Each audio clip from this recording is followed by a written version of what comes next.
Lebanese people are no longer paying for public parking after they discovered a private company linked to politicians had been taking all the profits for years.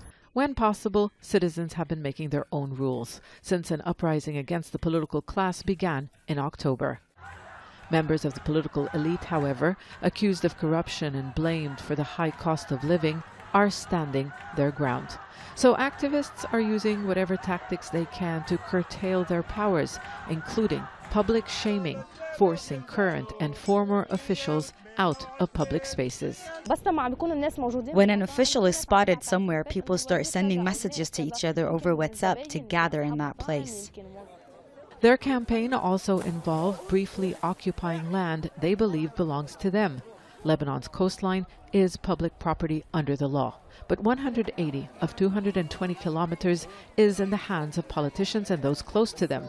Pressure has since led to investigations into the privatization of coastal land, just one of many achievements activists are proud about. The greatest accomplishment is we are slowly becoming proud of the country we live in rather than just being obligated to live here.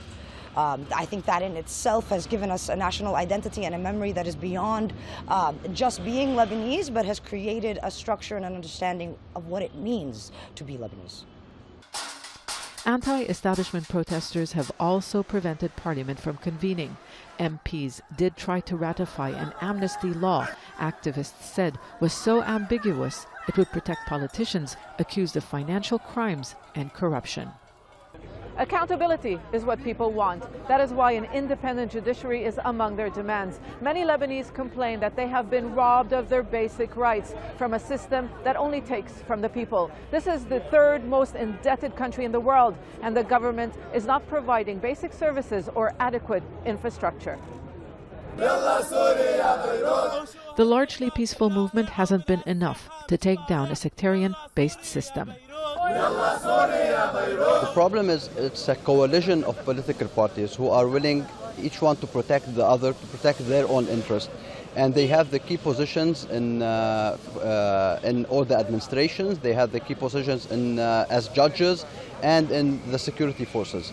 So it's a whole system that we need to take apart one piece at a time. Change has been happening, but there's a long way to go. The balance of power is not in their favor, but there is defiance.